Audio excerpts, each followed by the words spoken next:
శ్రీమాత్రే నమః. అన్నీ బాగున్నప్పుడు ఎవ్వరూ భగవంతుని గుర్తుకు తెచ్చుకోరు. కానీ ఏదైనా చిన్న కష్టం వచ్చినప్పుడు మాత్రం భగవంతుడు గుర్తుకొస్తాడు. వెంటనే భగవంతుడి దగ్గరికి పరిగెత్తుకుంటూ వెళ్ళి నాకు ఈ కష్టం వచ్చింది, దీని నుంచి బయటపడాయి అని అడుగుతాం. మనం అడిగిన వెంటనే భగవంతుడు సరాసరి భూమి మీదకి వచ్చేసి మన కష్టాన్ని నుంచి బయటపడేయాలి. అలా పడేయలేదు అని అనుకోండి, ఎన్నో మాటలు మాట్లాడతాం. నువ్వు చెవిటివాడవా, నీకు వినిపించటం లేదా, నాకు ఇంత కష్టం వచ్చింది కదా, నిన్ను 41 రోజుల పాటు నీకోసం సేవ చేశాను, నీకోసం పూజ చేశాను అని చెప్పి అడుగుతాం. అంటే మనం చేసిన వెంటనే మనం కష్టాన్ని తీర్చేయాలి. కానీ ఇదివరకు ఎప్పుడు మనం ఎవరికి సహాయం చేయము, ఎవరికి ఉపయోగపడం కూడా. ఆ విషయాన్ని మర్చిపోయి భగవంతుణ్ణి నిలదీయటం ప్రారంభిస్తాం. కనీసం దీపారాధన వెలిగించేటప్పుడు కూడా పొద్దున్నే ఒకే సమయానికి దీపారాధన వెలిగిస్తే మనం భగవంతుడి పట్ల కృతజ్ఞతగా వెలిగిస్తున్నాము అనే విషయాన్ని కూడా మనం మర్చిపోయి ఏదో భగవంతుడికి ఏదో సాయం చేస్తున్నాము అన్నట్లుగా పొద్దున్నే వెలిగించాలా, నాకు అసలు పూజ చేసుకోవడానికి కుదరటం లేదు, మధ్యాహ్నం వెలిగించుకుంటే ఏమవుతుంది, సాయంత్రం వెలిగించాలా, సాయంత్రం స్నానం చేయకుండా దీపారాధన వెలిగిస్తే ఏమవుతుంది అని 100 ప్రశ్నలు వేస్తారు. నివేదనకు వచ్చేసరికి నివేదన స్నానం చేసే ఉండాలా, పొద్దున్న పెట్టాలా, మధ్యాహ్నం పెట్టాలా, సాయంత్రం పెట్టాలా అని అమెండ్మెంట్స్ అన్నీ భగవంతుణ్ణి పూజ చేసే సమయానికి అన్నీ వచ్చేస్తూ ఉంటాయి. మనకు అవసరమైనవి ఏదైనా సరే వచ్చినప్పుడు ఈ అమెండ్మెంట్స్ ఏమీ పెట్టుకోం. ఖచ్చితంగా సమయానికి అన్నీ జరిగిపోవాల్సిందే. మరి ఇన్ని రకాలుగా మనం ఆలోచిస్తున్నప్పుడు భగవంతుణ్ణి నిలదీయడానికి మనం సరిపోతామా? సరిపోం. కానీ మనం సరిపోమని తెలిసినా భగవంతుడి దగ్గరికి వెళ్ళి నువ్వు తప్ప నాకు ఇంకెవరూ లేరయ్యా అని పాదాలు పట్టుకుంటే నేనున్నానులే అని భరోసా ఇచ్చేవాడే భగవంతుడు. అలా నాకు కష్టం వచ్చింది తీర్చు అని పరమాచార్య స్వామి వారి పాదాలు పట్టుకుంటే పరమాచార్య స్వామి వారు ఏ విధంగా అనుగ్రహించారో ఈ వీడియోలో తెలుసుకుందాం. తెలుసుకునే ముందు మహాస్వామి వారి పాదపద్మాలకి నమస్కరిస్తూ వీడియోలోకి వెళ్ళిపోదాం. ఒక పెద్ద ధనవంతుడు మహాస్వామి వారి దర్శనానికి వస్తాడు. అతడు ఒక్క పైసా కూడా ఖర్చు పెట్టేవాడు కాదనమాట. మహాస్వామి వారి దగ్గరికి వచ్చి ఉద్వేగంగా మాట్లాడుతూ, స్వామి నాకు చాలా కాలంగా రక్తపోటు, చక్కెర వ్యాధి ఉన్నాయి, ఈ మధ్య నాకు తెలిసిందే క్యాన్సర్ కూడా వచ్చిందని, నేను చాలా బాధపడుతున్నాను, నాకు భయం వేస్తోంది స్వామి, మీరే ఏదైనా పరిహారం చెప్పండి అని చెప్పి వేడుకుంటాడు. మహాస్వామి వారు అంటారు, నేను చెప్పినట్లు చేస్తావా అని అడుగుతారు. ఖచ్చితంగా చేస్తాను స్వామి అని బదులిచ్చేస్తాడు ఆ ధనవంతుడు. ఎందుకంటే అతనికి వచ్చిన కష్టం అలాంటిది కాబట్టి. సరే, నీకు ఇది కొంచెం కష్టం కావచ్చు అని అంటారు స్వామి.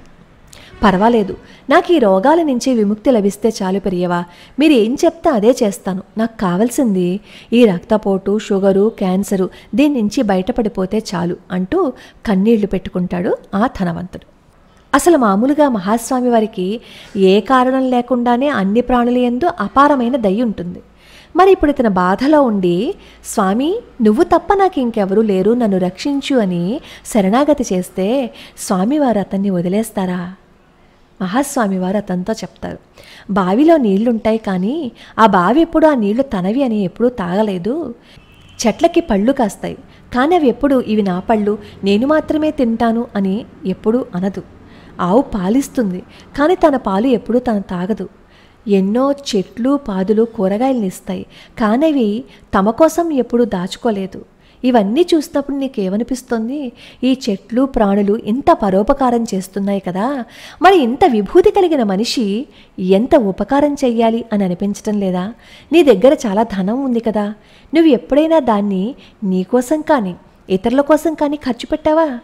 ఎటువంటి ధర్మమైనా చేశావా? ఎటువంటి మంచి పనులైనా చేశావా? నీ పూర్వజన్మ పాపమే నీకు ఇప్పుడు వ్యాధిగా వచ్చింది. నువ్వు ఆ పాపం నుంచి బయటపడాలి అంటే మంచి పనులు చెయ్యాలి, అది ఒక్కటే దారి. ఇష్టపూర్తం అనే ధర్మం గురించి ఎప్పుడైనా విన్నావా? బావులు తవ్వించటం, దేవాలయాల పునరుద్ధరణ చేయటం, పేదలకి సహాయం చేయటం, ఆకలిగొన్న వాళ్ళకి అన్నం పెట్టడం, అనాథ పిల్లలకి బట్టలు ఇవ్వటం, వాళ్ళ ఆకలి తీర్చటం, వీటన్నింటినీ తీర్చటం కోసం మనం ధనాన్ని ఉపయోగించాలి. ఇలాంటి మంచి పనుల కోసం ఖర్చు పెట్టాలి. ఎవరైనా ఎప్పుడైనా మన దగ్గరికి వచ్చి అడిగితే వట్టి చేతులతో పంపించకూడదు. ఇదంతా నీకు అర్థమైందా అని చెప్పి అడుగుతారు మహాస్వామి. నీ దగ్గరున్న ధనానికి నువ్వు కేవలం సంరక్షకుడివి మాత్రమే, దానికి యజమానివని నువ్వు ఎప్పుడూ అనుకోకు అని మహాస్వామి వారు అతనితో చెప్తారు. ఇదంతా విని ఆ ధనవంతుడు భోరున ఏడ్చేస్తాడు. అతనికి చేయవలసిన కర్తవ్యాన్ని మహాస్వామి వారు చెప్పేశారు. అతను ఎన్నో ధర్మకార్యాలని చేస్తూ చాలా కాలం పాటు సుఖంగా జీవించాడు.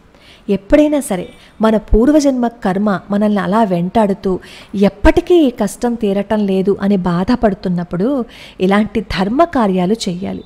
ఇలాంటి సత్కర్మలు చేస్తే మనకి ఏదైతే చెడు కర్మలు ఉన్నాయో వాటి బారి నుంచి మనం తొందరగా బయటపడిపోతాం.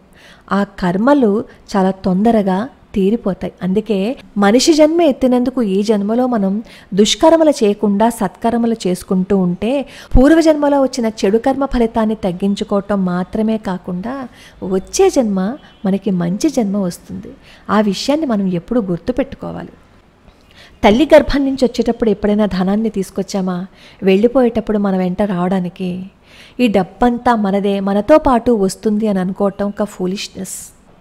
ఎప్పుడు ఆకలి అన్న వాళ్ళకి మనం సహాయం చేయాలి. వీలైనంత వరకు సత్కర్మలు చేస్తూ వీలైనంత వరకు ధర్మాన్ని పాటిస్తూ ఉంటే భగవంతుడి అనుగ్రహం ఉంటుంది. అలా ఇతను కూడా తన దగ్గర ఎంత డబ్బు ఉన్నా సరే ఏమీ చేయలేడు, కనీసం తను శుభ్రంగా తినలేడు. అలాంటి పరిస్థితుల్లో మహాస్వామి వారి దగ్గరికి వస్తే అతను చేయవలసిన పనిని మహాస్వామి వారు అతనికి వివరించి చెప్పారు. ఇంత దయ ఎవరికి ఉంటుంది చెప్పండి? అతని గురించి తెలిసినా కూడా మహాస్వామి వారు అతనిపై అనుగ్రహాన్ని చూపించారు. అది మహాస్వామి వారు అంటే.